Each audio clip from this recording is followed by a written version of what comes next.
fast it's going to load up. Yeah, so that is one major mistake that small businesses make. Okay, so assuming I have, let's say 100. Okay, let's say assuming I have like $200. What I have $200 to spend on websites. What do you think I should prioritize? Okay, small $200 is actually small to develop a website that can deliver efficiently. Okay, so how about I say I have like $500? Yeah, so with $500 you can get something reasonable. Okay. Something that's very functional. However, there are a lot of things you need to get that would enhance the web flow. Okay. For your what are website. the main things I should prioritize? Okay, so the major things you need to prioritize in your website is the functionality, the user experience. Okay. I say user experience because this website you're building is not for you, it's for the users. So if they get a bad experience, they would not want to come back. Take for example these recruitment portals, all these police and the rest registrations. Yeah.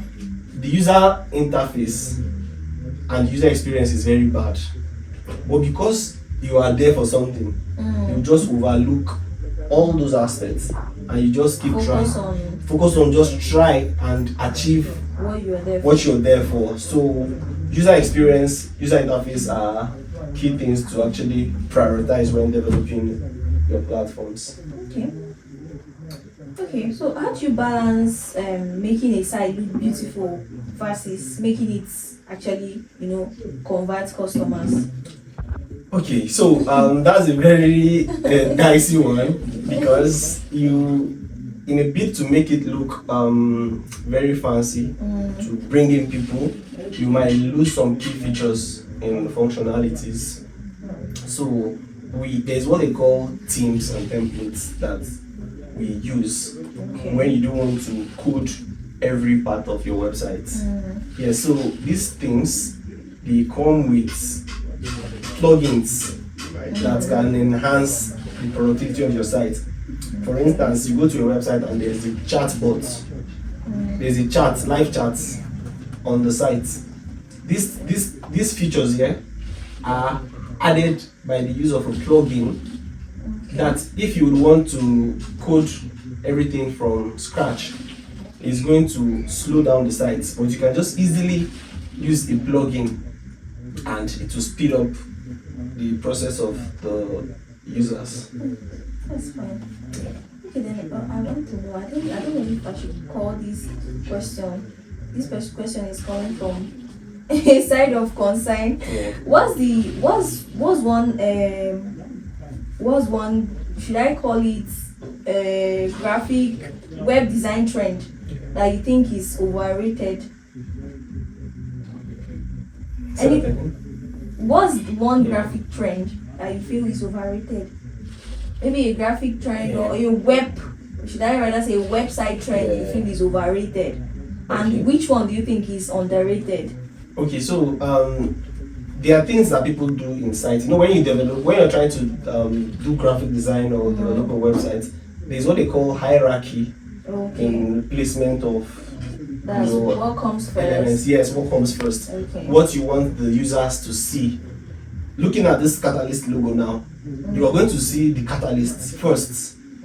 You're not going to see maybe their phone number. Yeah. You're going to see the catalyst. The first. brand name. The brand name comes first, then maybe the logo gets the next attention. So hierarchy is one thing I see that people underplay. Wow. Yes, and the other one that's overhyped is use of colors. People would want to see flying colors, but when you use more than at most 3 colors, the most color you can use in a design, a professional design, is just 3. When it's above 3, it becomes It's overrated. Yeah. So people don't know how to manage that.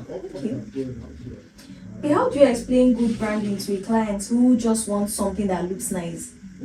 I come to you and I say I just want something that looks nice. How do you explain good branding? There are different perspectives to this. When you have branding has so many aspects in terms of the brand voice, brand identity. When you see a brand, for instance, if you see Coca-Cola, their brand color is red. Yeah. And aside just having red as a brand color, there's this feeling it brings.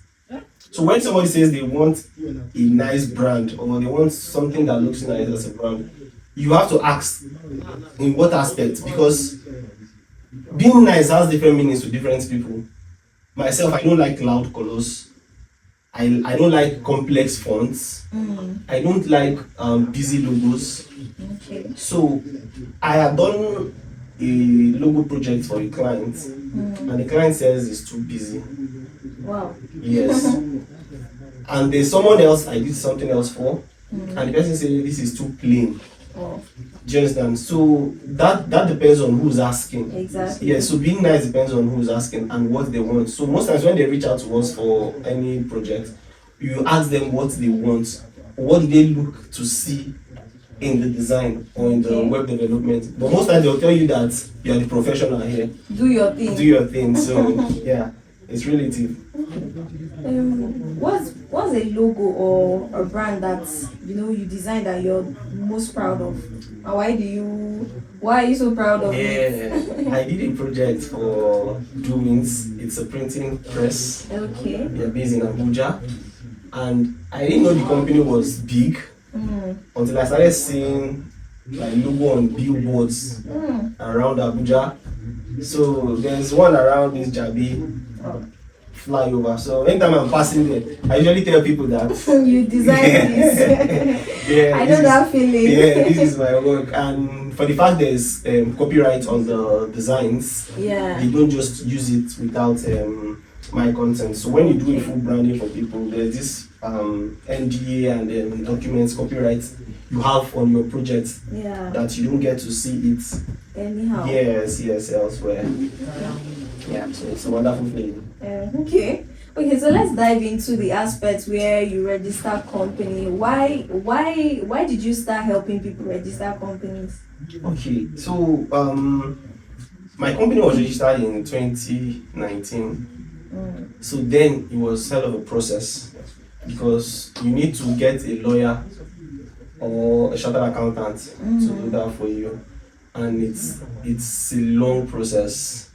So after I managed to complete I started registration in 2018. So I was able to complete it in 2019. So I saw it took almost a year. Yes, because they'll say bring these documents.